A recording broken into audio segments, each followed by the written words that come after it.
विश्वास की शक्ति। रिंकू के जीवन की कहानी कुछ यूँ है। स्कूल की पढ़ाई के दौरान रिंकू अपने परिवार के साथ एक छोटे से शहर में रहता था। पढ़ाई लिखाई में मन नहीं लगता था। अपनी कक्षा में हमेशा ही फिसड्डी रहता था। मुश्किल से किसी तरह पास होकर अगली कक्षा में पहुंचता था। स्कूल के बच्चों से लेकर मोहल्ले तक के लोग रिंकू का मजाक उड़ाने में कोई कसर नहीं छोड़ते थे। रिंकू की पढ़ाई में कमजोरी, उसके माता पिता भी दुखी थे। पढ़ाई में पिछड़ने का दुख तो रिंकू को भी था, परंतु कोशिश करने में लगा रहता था।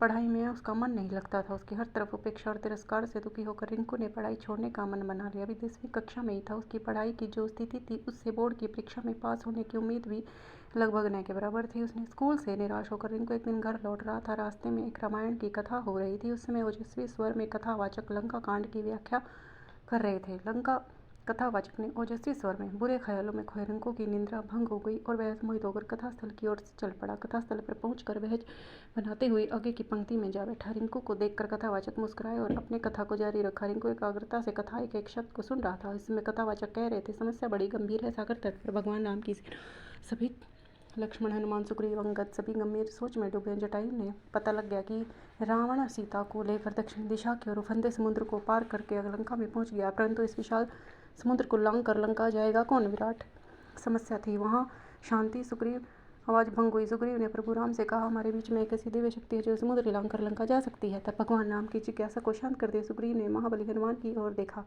सुग्रीव के संकेत से हनुमान जी सक पका गए। हनुमान जी ने अंजन मतों को भाव कहा कि हे पवन पुत्र, संभवतः अपनी शक्ति को ज्ञान नहीं है। बचपन में सूर्य को एक फल समझकर एक छलांग में उसे सैकड़ों कोस दूर जाकर निगल लिया था। तो श्रीलंका की क्या दूरी है? जरूरत है तो आपको सिर्फ अपने विश्वास को जगाने की। आप विश्वास को जगा लेंगे और मन में ठान लेंगे तो शक्ति स्वतः आ जाएगी।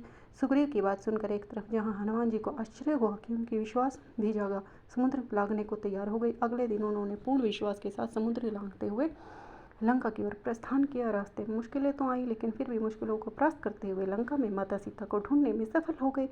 वहाँ कथावाचक के एक एक शब्द को मंत्रमुग्ध होकर सुन रहे रिंकू का नया जन्म हो चुका था। कुछ समय पहले तक रिंकू की आंखों में निराशा के भाव छलक रहे थे। उसकी आंखों में चमक आ गई। शरीर में उत्साह स्फूर्ति का संचार होने लगा। कथा खत्म होने के साथ ही वह तेजी से घर की ओर चल पड़ा। उसे सफलता का मूल मंत्र मिल चुका था। वह मन ही मन सोच रहा था, जब हनुमान जी अपने विश्वास की शक्ति से अर्जित कर समुद्र को लांघ लिया तो पढ़ाई कौन सी बाधा है।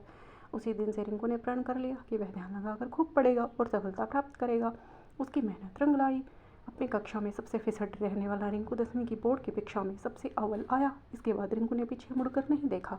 जिंदगी में हमेशा अव्वल ही आता रहा। वह लोक सेवा की परीक्षा में भी प्रथम स्थान पर आया और अपने आप पर विश्वास की बदौलत वह सरकारी महकमे में पदोन्नति पाते हुए ऊंचे ओहदे को प्राप्त हो गया। विश्वास की शक्ति को साबित करने के लिए रिंकू के जीवन का तो बस एक उदाहरण है।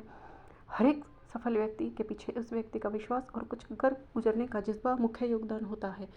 किसी व्यक्ति में विश्वास का संचार हो तो उसमें शक्ति अपने आप आ जाती है। फिर जब तन और मन में ऊर्जा यानी शक्ति का संचार होता तो मुश्किल काम भी आसान हो जाता है। यही तो जीवन का मूल मंत्र है। कहानी पसंद आए तो लाइक और चैनल को सब्सक्राइब ज़रूर कीजिए। धन्यवाद।